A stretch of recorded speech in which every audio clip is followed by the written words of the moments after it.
All right, hello everyone. Mr. Sunshine still going at it tonight as things are progressing according to plan. Well, let me tell you, once you get we're going to just talk about to walk you through this. This is the impeller. This actually was on here like this. It's about 25 thousandths away from the mount. All right, we went ahead and pulled that off.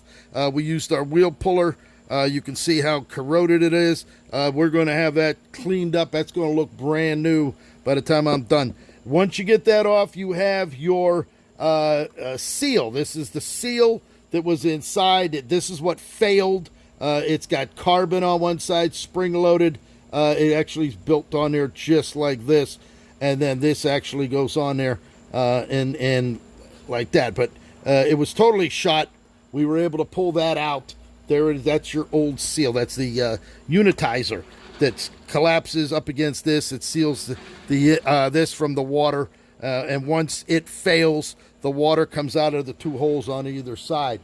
We went ahead then. There's a snap ring in there. You have to reach down in deep, all right, to expose the snap ring. You're going to need a large, long pair of snap ring pliers in order to get down in there because it's pretty tight. Standard ones aren't going to work. You're going to have to use longer ones to get that up. This actually is what holds the shaft inside.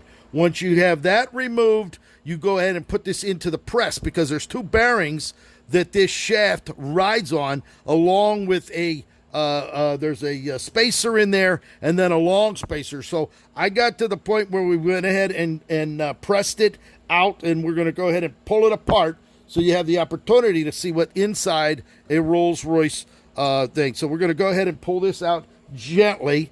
There's the bearing down in there. We're going to go ahead and pull this out just like this.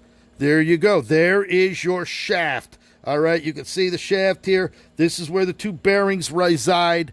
There's the piece inside there. There's the spacer. All right, so now what we're going to do, there's nothing else here, okay? The bearings here. There's actually supposed to be a small spacer, and the spacer doesn't look like it is here, but that's okay. We can get that taken care of. All right, so now what we're going to do is we're going to go ahead and we're going to take this snap ring off. This is a big snap ring here. Actually got some snap ring pliers. We will go ahead, pull that off so that we can get down and press the bearings out. We got to get these bearings out of here. So to do that, we're going to go ahead and put this snap ring plier on here. Oh, you got to get the wrong ones.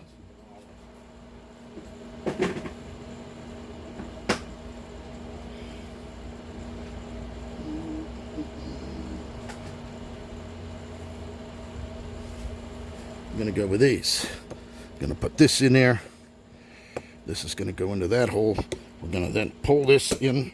We're actually going to be putting new rings in here. We got new snap rings that are going to go in there, new bearings, new everything.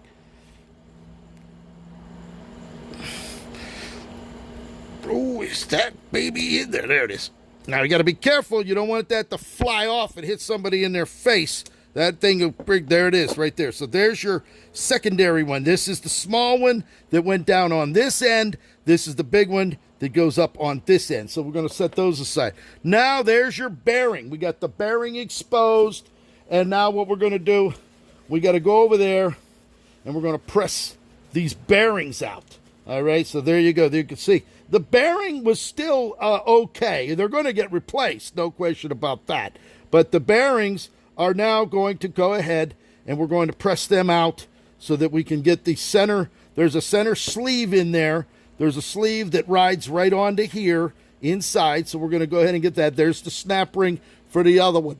So when you push this back in, that's where it's going to go. This is all going to get cleaned. I'm going to leave this in overnight in the parts tank to clean it, and then we're going to glass beat everything. We're going to glass beat it, and we're going to polish. This is actually going to look brand new by the time I'm done with it.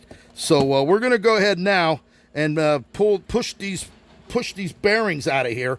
And once I get those out, that we'll be ready to put it in the tank, clean it, let it set overnight, and then we can get started on that tomorrow. So there it is. Rolls-Royce water pump shaft is out. This is actually going on the Rolls-Royce forum, actually going on YouTube, so that my friends from around the world are able to see exactly what needs to be done. Without a press, without the special tool you're going to need, without you're not going to beat this off with a hammer. That's got to come off with a special wheel puller, or you're going to screw it up, and then you're going to have to go find a brand new one.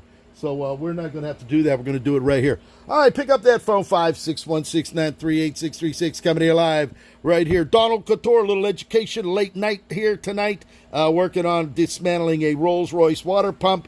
We've got the shaft. We've got the bearings. We're going to push the bearings out of here now.